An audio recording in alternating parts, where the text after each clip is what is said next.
आया हुआ है, उसने बोला कि मेरे को डी ड्राइव चाहिए, हम सी में डेटा नहीं रखेंगे। सी में रखने के लॉसेस क्या क्या होते हैं? लॉस ये होता है कि अगर क्लिक करोगे और एक यहाँ पर आपको ऑप्शन मिलेगा श्रिंक वॉल्यूम, यहाँ पर आप क्लिक करोगे श्रिंक वॉल्यूम पर, तो इसके अंदर जो डेटा है उसका आप बैकअप लेके आप क्या करोगे, इसको वापस से डिलीट कर दोगे। इसको हम यहाँ से डिलीट,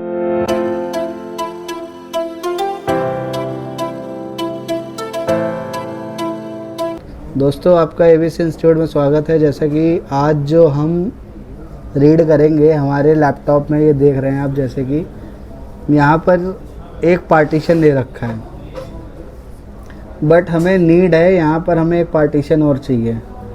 क्यों चाहिए? क्योंकि भाई जो कस्टमर आया हुआ है उसने बोला कि मेरे को डी ड्राइव चाहिए, हम सी में डेटा नहीं रखेंगे। सी में रखने के लॉसेस क्या क्या होते हैं? लॉस ये होता है कि अगर फ्यूचर में कभी भी विंडो करप्ट होती है तो हमारा सारा डेटा लॉस होता है। तो डेटा ना लॉस हो, सारी चीज़ें बची रहें। हालांकि अगर सी करप्ट होगी तो उसको भी हम बता देते हैं कि किस तरह से आप बचा सकते हो डेटा, लेकिन कस्टमर अपनी एक प्रोटेक्शन को लेकर चलता है, तो वो सारी चीज़ें कैसे होंगी। यहाँ पर हमें एक दूसरी ड्राइव चाहिए, उसके लिए हमें क्या करना पड़ेगा? तो उसके लिए हमें करना ये पड़ेगा, ये हमारा माई कंप्यूटर है, इसके ऊपर आप राइट क्लिक करेंगे और आप मैनेज वाले ऑप्शन में जाएंगे। और मैनेज वाले ऑप्शन में आप जैसे ही जाएंगे, यहाँ पर एक ऑप्शन आएगा डिस्क मैनेजमेंट का। डिस्क मैनेजमेंट पर आप क्लिक करोगे तो यहाँ पर आपकी हार्ड डिस्क खुल जाएगी। ये हमारी 237 यानी कि 256 GB की हार्ड डिस्क लगी हुई है। इसमें एक हमें पार्टीशन क्रिएट करना है डी ड्राइव। तो डी ड्राइव को हम किस तरह से क्रिएट करें? इसके ऊपर आप राइट क्लिक करोगे और एक यहाँ पर आपको ऑप्शन मिलेगा श्रिंक वॉल्यूम, यहाँ पर आप क्लिक करोगे श्रिंक वॉल्यूम पर। और श्रिंक वॉल्यूम पर क्लिक करने के बाद क्या होगा, यहाँ पर एक ऑप्शन आएगा कुछ इस तरह से, आप थोड़ा सा वेट करिए, मैं आपको बताता हूँ।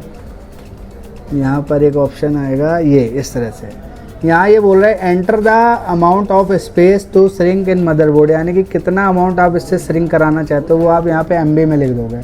मैं एग्जांपल के लिए यहाँ से 10 GB करवाना चाहता हूँ, तो यहाँ पे हमने 10 के साथ 3 0 लगा दिया और इसको हमने यहाँ से श्रिंक करा दिया, यानी कि 10 GB जो पार्टीशन है वो इससे श्रिंक हो जाएगा, अलग हो जाएगा। 9.77 GB ये इससे अनलोकेटेड अलग हो गया। अब ये जो बचा हुआ पार्टीशन है इसके ऊपर हम राइट क्लिक करेंगे, न्यू सिंपल वॉल्यूम में जाएंगे, next next next next finish, और यहाँ पर हमारी एक नई ड्राइव बनके तैयार हो गई।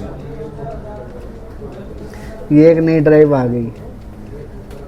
तो इस तरह से आप पार्टीशन को क्रिएट कर सकते हो। मान लो कि कभी हमें इसको हटाना है, हटा के वापस से इसमें ऐड कराना है, तो इसके अंदर जो डेटा है उसका आप बैकअप लेके आप क्या करोगे, इसको वापस से डिलीट कर दोगे। इसको हम यहाँ से डिलीट कर देते हैं, यस कर देते हैं, और वापस में इसमें ऐड कराना है तो इस पर राइट क्लिक करके हम इसको यहाँ से एक्सटेंड कर देंगे। तो इस तरह से आप इसको कर सकते हो। इस तरह से हम पार्टीशन को एक्सटेंड करते हैं और पार्टीशन को क्रिएट करते हैं। तो ये सारी चीज़ें हम इस तरह से करेंगे।